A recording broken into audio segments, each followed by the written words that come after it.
Books make you hope. Books make you dream. Books make you laugh. Books make you scream. This is the Books That Make You show, discussing books with authors and experts, unraveling the inner pages of all the books that help make us who we are. Welcome, everybody. It is time for the Books That Make You show. I am your host, Desiree Duffy. And today we're talking about books that make you want to fall in love. But first, I want to talk about the tea that I've got in my Books That Make You cup here. For those of you who are only listening, this is why you got to check out the videos every once in a while, because I have the fun Books That Make You cup with hearts, because that goes with the theme of the show. And inside, I have some novelty teas. Now, the thing about novelties that I love and that everybody that I talk to loves is, look at this. Look at this book. Guess what? Not a book. It's a tea tin. Check it out. It looks like Peter Rabbit, but it's pure rabbit. And inside there is tea. And they have all different kinds. They have the Peter Pan-ish tea. Isn't that cute? They have, I think both of our guests today will like this. Sense and Sensibility. They have Pride. Can you see that? I know it's a little bit hard to read. Pride and Peppermint tea. They have Anne of Green Tea Gables. So if you like tea and you like books and you like, fun tins and things like that, check out noveltytins.com. But now on to the show. Okay. Books that are about love and romance and finding our true love and being in love and how we can be loved and what we should do if we're not in love. And oh my gosh, all of a sudden love turns into this thing that kind of gives us anxiety, right? It's one of the most popular topics on the bookstore shelf. Love is a theme and an idea. It just infiltrates so many aspects of our lives. So what is it about falling in love that sparks our imaginations and our deepest desires? Well, that's what our guests today are going to talk about. We have two very special guests with us, friends of the Books That Make You show. We have A.G. Billig and Clyve Rose. Now, Clyve is the author of Always a Princess, and we're going to talk a little bit more about that, as well as the follow-up book she has to that. She is a historical romance writer. She writes Regency romance. She's contributed to many anthologies, and we'll find out more about that, as well as A.G. Billig. Now, she is the author of I Choose Love, as well as 5 Steps to Ending a Toxic Relationship. Both of you ladies, I'm so happy to have you together here on the show. Thank you for joining us. It's a pleasure to be here. Yeah, thank you for having me. It's exciting to be here with you and Clyve. And, it's so fortunate that 5 years after the show we did in 2017, I guess, or I think it was, 2017. Was it that long ago? No, 2018. Yeah, we were together on a show for February 14th. So here we are again together. So thank you for the opportunity. Well, thank you, A.G., for coming back and being with me. And really, when I thought about, let's do a show about love and something that kind of gets into the theme of the season. And you were both the authors that came to mind to do this with me. So again, thank you for being here. And let's start the conversation with kind of that big topic. I want to add, I'll start with you, A.G., and then I'll go to you, Clyve. Talk about the theme in your book, because A.G., the theme of your book is I Choose Love, and it's very empowering, right? It's taking a stance and choosing love. Can you unwrap the theme of your book in I Choose Love a little bit for us? Sure. And I have to say, I have another book coming up, which is called Open Your Heart, Rise in Love, but I'll talk about that later. Choosing love, basically the choices we make in our everyday life are based either on fear, either on love. And while fear constricts us and makes us stay within our comfort zone and not always make the best decisions for us, especially for the future. They may seem right in the moment, but when you think about your life, when you think about your dreams, your vision, your aspirations, those decisions based on fear aren't necessarily the best ones. Whether love, which is here in your heart, and you can see today I have lots of hearts, so I can send them all to you. Oh, I love it. I love it too. We didn't plan this, but I guess it just made sense for us all to wear pinks and reds and whites. I love it. Yeah, Please continue. So whether it's love, which is in your heart, it's always there. It's always there. It's always been there, even when you feel like your heart is closed and you feel like you can't give anymore, and you feel everything and everybody's against you. Love will always push you to accomplish your dreams, to be gentle, to be kind, to be who you are. And I want to share like a really quick story. Yesterday, I was walking around in my neighborhood, and I love trees. I'm a tree hugger. So whenever I have some free time, I go and visit with this tree, which is really majestic. And right next to it, there is a barbecue. So there were some people, two gentlemen who didn't know me and who were making tacos. And they saw me and they invited me for tacos. People who didn't know me. And I said, wow, this is fantastic. This is who we are. I mean, deep down our hearts, we are kind, we are generous, we are loving. We just need to remember this, and then the choices we make them from this place that's within our hearts. Absolutely. And let's go over to Clyve, because one of the themes that she talks about is the fact that real love takes courage. And it does. I mean, and yeah, AG's nodding along. Clyve, can you talk about that idea for us a little bit? Yeah, that's a big one for me, because real love isn't the perception of it. It's a feeling deep down, and it's about trusting yourself and loving yourself enough to honor your deep innermost self. And it's brave to do that, because once you do that, everyone can see who you are. Or I personally believe that if you show who you are, your essence, it's impossible not to love someone who shows you who they are. Because I agree with it, with AG, that deep inside, people are beautiful. Everything else, in a world that celebrates inauthenticity to an outrageous degree, ironically, here we are, but social media doesn't help, to be authentically yourself and put that out there and hold that in the face of backlash, judgment, whatever, that's personally powerful. The example is powerful to others, and it's an incredible act of self-love. It says, this is who I am, and I like this person enough that your opinion, while you're allowed to hold it, does not touch me. It's very powerful, and it's very self-loving, and it's irresistible, I think, too, to other people. Like whenever I see someone acting like that, I love them. I don't need them to love me back, because I'm not built. I don't need them to. That's a different issue. That's an ego issue. But it takes a lot of courage to stay true to yourself in the moment, even if that self changes, and it will over time. But in the face of everyone else saying that's not who we want you to be. Oh, yeah, yeah. And I do want to ask you about that. I actually have that question lined up. I want to talk about how love changes and our idea of love changes over time. But first, I want to touch on something, because I think, well, I know AG mentioned it, and I think that's where one of the things that you were making too. And it seems like it's hard for us to find self-love or even love others, because so often we are fearful. And this idea that once you let the fear go, it's so liberating, and that's where you can really find love. Why is it? And I'll start with you, AG, and then I'll go to Clyve. Why is it that we have this world where it seems like fear is taking over so much of our lives? Well, I like to think, and that basically our life is a journey from learned fear, because when we are born as babies, I think we are fearless. Our soul, doesn't know fear. But then as we grow up and when we go through experiences, we kind of learn this fear. So as well, once we become conscious of ourselves and of who we are, we just need to unlearn this fear so we can reach our highest potential.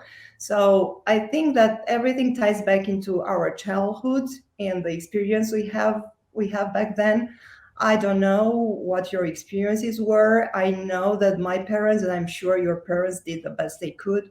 But I remember, as a child, sometimes I was fearful to do things that would upset my parents, because when I would do something that would be upsetting to them, like, getting a lower grade or breaking a mug or something, they'd be very upset. So, that was a kind of the type of fear that was instilled in me. And then, competition with other kids in school. Who's going to get the best grades? Am I good enough? So these are sort of the fears we pretty much, most of us, develop in our early years. Especially the society basically fosters competition instead of cooperation, and education fosters that instead of kind of tending to our natural talents and abilities. And then, we have the media who, in the news, shows all these, like, fearful events and instills this anxiety in us. And so kind of everything pushes us into that direction. So it is really, really important to take time with ourselves, for ourselves, to spend time in nature, to meditate, to connect with other people. Women, is really important for us to be in a sisterhood circle and with people who support us, so we can remember love and be love and act based on love. I feel that. I feel very much. I love that sisterhood circle, because I think that's what we kind of have right here. Yeah. And when you're with people that where you're not feeling fearful, that's where you just can have fun and relax and be yourself, and it just makes everything so less stressful. Clyve, thoughts on fear and how that holds us back from love? I think there's a lot of conditioning around fear. There is no doubt that keeping people fearful serves a great number of powerful institutions that try to hold on to power. But human society evolves, not necessarily quickly, but it does evolve. And a lot of those power structures are evolving too. Sometimes they're fracturing, sometimes they're solidifying. But I think we are conditioned early to fear, and to fear things like ostracization, being cut out, being cast out. All of that is very real stuff. Those were used as real punishments back to probably cave times. If you didn't do what everyone told you, you were out. And human beings have a great deal of fear around that, around not being a part of a group or a tribe. And that is an ancient fear, and it's manipulated a lot. And then there's a lot of other fears on top of it. Are you, if you don't do these 3,000 things, speaking as a woman, will you be beautiful enough for X, Y, Z? All of that. And I'm not implying at all that doesn't happen to guys. It definitely does. I just got involved in a debate this morning about the representation of men in romance fiction and their body types and everything. And if you are maintaining your body to be healthy, well, that's wonderful. But if you're doing it because you're scared if you don't, no one will ever love you, that is a completely different mindset and a completely different place to come at it from. One is empowering, one is disempowering. One is about loving yourself and keeping yourself well and healthy and able to go on for as long as you can. And the other one is about fear and fearing rejection and fearing being alone and fearing. They're very different motivational impetus. I don't know the plural for that, sorry. But, Impeti, maybe. Probably. It's a Latin word, so you're probably right. And I think we have to constantly stop and remind ourselves of what is driving us. And if you're not conscious of that, if you're not constantly checking with yourself about that, you can get caught up in other people's drivers driving you. And it's very easy to do that in a society that's pushing that at you all the time, from almost every direction. And it's not healthy, but it is common, and it is very hard to combat. unless you're very strong in yourself. And if you put a lot of time and energy into building your own strength, you'll find it impacts you less, but that doesn't detract from how it impacts the people around you. And it's very hard not to get caught up in that, especially when they're people you care about. If you have a kid, like I have a daughter, when she gets body shamed at school, I feel that, even though that wouldn't affect me, it clearly affects her as a almost teenage girl, you know. Oh, yeah. And I can talk to her about being strong and powerful and how their opinion doesn't matter, but it's very different from my perspective. I'm older, I care less what people think of me. She's younger, she's still learning to care, and she's in school, so she's trapped in that space with these people's opinions around her all the time. She can't just walk away or hang out, whatever. Yeah. And that leads me, I'm curious too, because you're right, Clyve, you know, and as a mom with a daughter, I have a daughter, I have grandbabies too. So, and I can see how my idea of love, and it ties into that social acceptance. It's so important when we're 12, 15, 20 years old. Clyve, how has your idea and your notions about love changed from the time you were a teenager to a young adult too? I know you're just a little bit older than a young adult now, but how has it changed to now? I got my age was overestimated recently, and my ego did get very triggered by being thought to be a good 10 years older than I am. I'm like, God, I must be having a very bad hair day, but okay, as you were. I let it go. It's fine. I think that for me now, loving myself is more important than it used to be. I never used to give it that much thought. And honestly, there's not much emphasis put on it when you're younger, because there's not a lot of power in empowering young people. There should be, but there isn't. Because if you empower them, they will think for themselves. They will ask too many questions in the classroom, which teachers, it's not that teachers don't like curious kids, but it's exhausting answering questions all day. I know this, having done homeschooling last year. Never again. And I respect teachers amazingly, couldn't do that job in a million years. Anyway, and so for me, it's about, is this decision or choice or whatever I'm about to do loving for me? And if not, why am I doing it? If I'm making a choice to do it because it's loving for someone else or caring for someone else or helping them out, that's fine, as long as I'm well aware that I'm doing that. So later on, I don't think, why the hell am I doing this? I'm doing it because I care about this person and it helps them. I'm aware it does nothing for me, or whatever the thing is. But it's very hard work to stay in your consciousness all the time, because life doesn't really give you a lot of room for that. One of the only good things about lockdown and the pandemic was actually that I felt like there was more space for that, because there was just less noise around you and around me, and I was out less. Apart from going out for running, I was just out in the world less, so I had less. You know, you're standing on a train platform, and that could be a moment, but then you've got the guards' announcements, and you've got other people, you've got people on their phones, and you've got sirens, and it's very hard in that moment to go, all right. You know?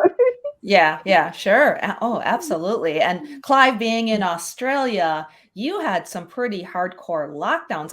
I'm not even sure where are you fine now? Are you? Yeah, for the most part. Honestly, it's very hard to tell.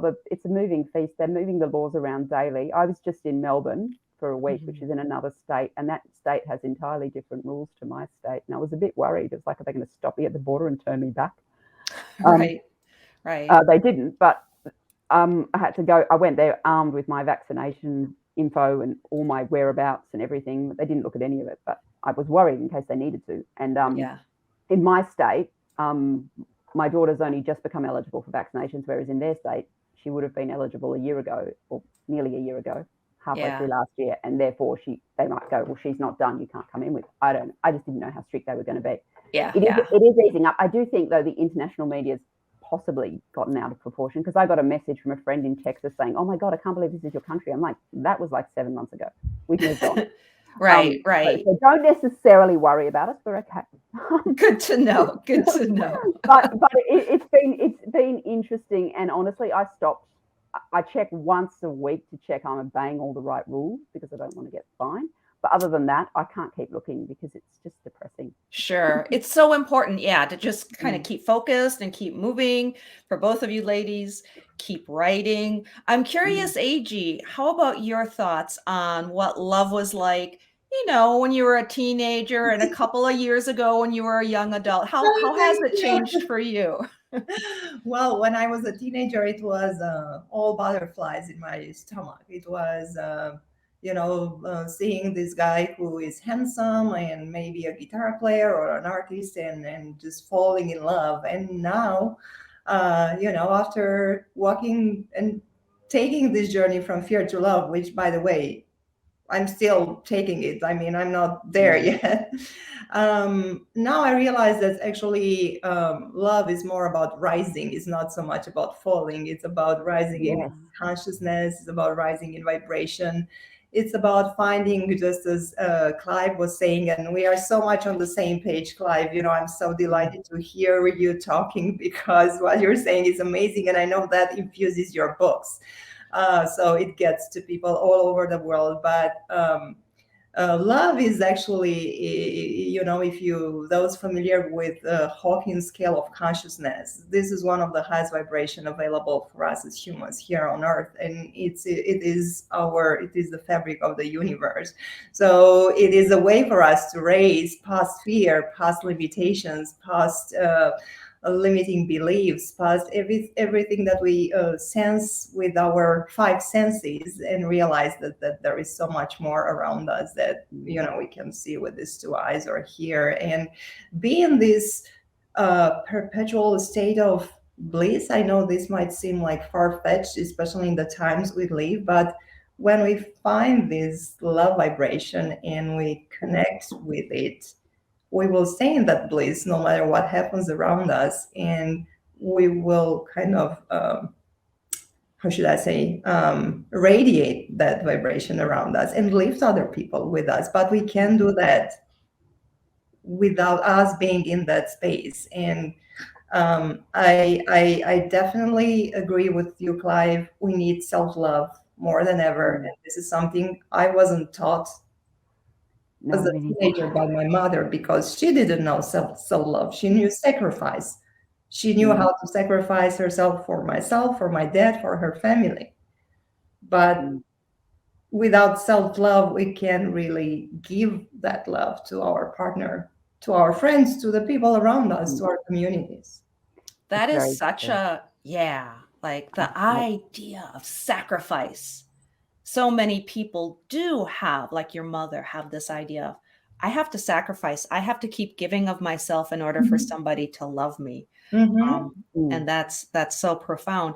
Let's talk a little bit too, around the holidays, around like Valentine's Day, or in the spring, around our birthday time, we often feel this pressure from society to be in love. Look at Valentine's Day, for example, and people are giving Valentine's Day cards, and there's this certain expectation. Well, what message do both of you have for people who might not be with a partner? And they might feel a little bit bad about themselves or get depressed about the fact that they're not in a relationship. Clyve, I'll let you answer that one first, and then we'll go to you, AG. I used to feel like that after my divorce, but this is what I've learned. You're always in a relationship with you. You are the most important lover of you that you will ever have, because you're not going anywhere. And if you ever feel like you're alone, it's because you're not looking after yourself. You're not caring about you. So I remember when a friend of mine who left her marriage the same time I did, and both of the marriages had been very unhappy, and she had no money, and she said, and she was very, very sad, very depressed. And I said, go do something nice for yourself. She said, I can't afford anything. I said, go make yourself a cup of herbal tea. It doesn't have to be good, but it has to be for you. It doesn't have to be expensive. My big thing was taking care of my body. So I got into running. I started doing baths and reading books in the bath. And then when I financially got on a bit more secure post the divorce and everything, I started to get, bath bombs and things like that. Just things that make you feel like you matter, even if it's just for 10 minutes, especially when you've got children around your feet. Sometimes it's just having an uninterrupted shower for 5 minutes, depends how busy you are. And that's caring, that's nice. Or my big thing was splurging on the expensive shower gel, which was like $1 more rather than like Valentine's Day, this is for me. And it's not a big deal, but it's tiny moments of empowerment that together put me back together. Oh, absolutely. I liked what AG said about, I don't actually like the phrase falling in love because it almost sounds like you stepped in a pothole. I use it in my books because it's a genre thing, but I prefer I love, I'm not in love. In love implies some kind of a locked room or locked door, like you're stuck in and you can't get out. I don't like that idea of love. I think love is it's not a place you go and then you stop. You're not finished just because you love each other, because it's a continual conversation, even with yourself, between your heart and you, or between your heart and someone else's, or several someone's, if that's your thing. Even between you and your family or your kids or your friends. There's so many different ways to love. There's no one way, except ways where you don't feel safe and ways where you feel, that's not love. If that's how you feel in that connection, then it's clearly not loving. Yeah. But sometimes you can be very conditioned to thinking it is, and that's unhelpful to you. That's unloving. Yeah, yeah. I love the way AG put it, rising, not falling, but rising. Rising into love. I remember someone saying that she felt a lot of guilt leaving. Oh, she felt this feeling when she left her very abusive marriage. And she said, I felt so guilty. And I wondered if that was because I still loved him. I said, I don't think people rise into guilt. I really don't think so. I said, that's probably just fear. Yeah, yeah. I don't see how being away from such pain can be bad for you. Difficult, yes, financially and all that. Difficult emotionally, yes, but bad in the same way, I can't see it. But so I do think we rise into love. I think that's true. Yeah, she put it so magnificently. And AG, what thoughts do you have for people who might be feeling, a little bit guilty or not as, happy because they don't have a partner this time of year? First of all, I want to say that, Clyve, I agree 100% with everything you said. So you took the words right off my mouth. But still, I have something to say, and to all of you who feel like you're like alone and you feel depressed. I hear you. I've been there. And when I was there, walking in the park and being offered a taco by a stranger would have meant nothing to me, because I cling on to this idea that, I had to have a partner. I have to experience the love of a partner. And that was all that matters. But as Clyve said, love comes to us in so many different ways and so different forms. And I know when you're in that state, when you feel depressed, as I said, it's really hard to see it. So the first step is to get yourself out of that feeling, which is also vibration, and do something that would put a smile on your face, even briefly. And from there, it's easier to see the love around you. And being single is not horrible. It's not terrible, because this is such a wonderful time for you to, spend time with yourself, love yourself, discover yourself, know yourself better, learn what you love, do whatever you want. And it's great being in a relationship, but sometimes you can't do everything you want, because you have a partner and you need to take care of your partner and do things together. A relationship needs attention, and the same attention as a plant. It needs watering, constant watering, to grow and to thrive. Otherwise it withers, and then people go like, oh, the relationship isn't working. It isn't working because you're not tending to it the way you should. But yeah, it's not the end of the world, and you'll see that the more you get into that state of accepting and loving yourself, then you will attract a partner. You won't have to chase a partner. It will come to you when you're ready. And now I want to give each of you a chance, because this is the Books That Make You show, right? So we have to talk about your books a little bit. And both of you have new books coming out. So I've got AG's I Choose Love up here. AG, can you tell everybody really quick what they'll get from this book, and let us know what you've got coming down the pipe? So this book will give you 6 actionable steps to take this journey from fear to love. And it will show you how to know yourself, how to boost your self-confidence, how to connect with people, how to create a safe place. And I'll let you find out about the rest. I mean, it's a short read, but I think you'll love it. And it's got I love it. Thank you. Thank you. And the other book is called Rising, Open Your Heart, Rising Love, because this is the first step, opening our hearts, and then we can access this vibration of love. And the subtitle is Six Secret Doors to a Happy and Healthy Relationship. And this book is all about inner transformation. It won't give you tips on how to change your partner. And by the way, this is a book for women. It is a book for women to reclaim their inner power, their inner goddess, the divine feminine, and then use those tools in their relationship and be like a magician and transform that relationship, rekindle love, rekindle passion, and come to a new and higher level of authenticity and intimacy and connection. And Oh, the book, I love it. thank you. The book will release on February 10th. It's on Amazon and it's currently on pre-order. Awesome. Awesome. We will look for that. Clyve, always a princess, which Yes. is just a magnificent read. You talked a little bit about reading books in the bathtub. This was my bathtub time book for a long time. And we got the sequel coming out. Can you tell us about Yes, that? the sequel is set 8 years after this story. It's in the first book when the hero gets his moment and he goes off with his princess. He leaves behind a little sister. So book 2 is a king's mistress, and that shows his little sister, and she's grown up now and she's out in society, in Regency society. Not as well, and it's not going as well as it's expected to go, as it's been expected to go. And I've actually very deliberately put in an abusive relationship into the backstory of the entire family, and that's their father.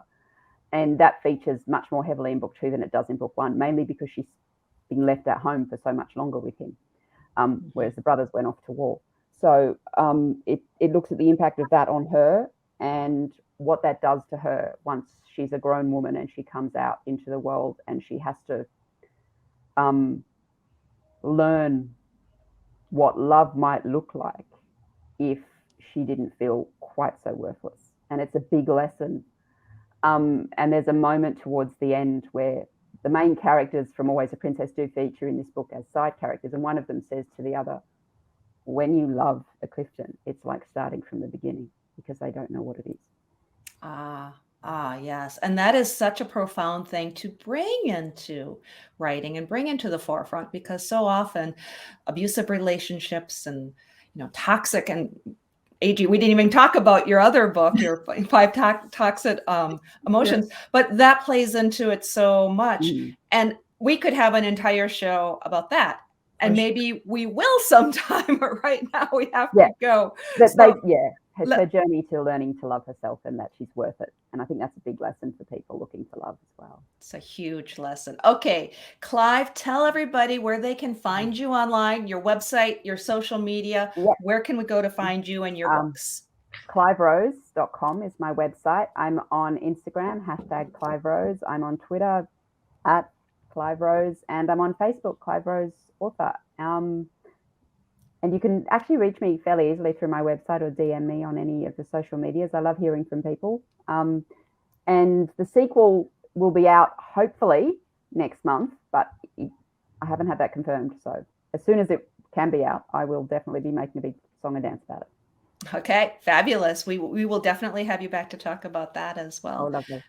And AG, tell us, where people can go to find you, find your books, your social media. Give us all your details. Sure, thank you.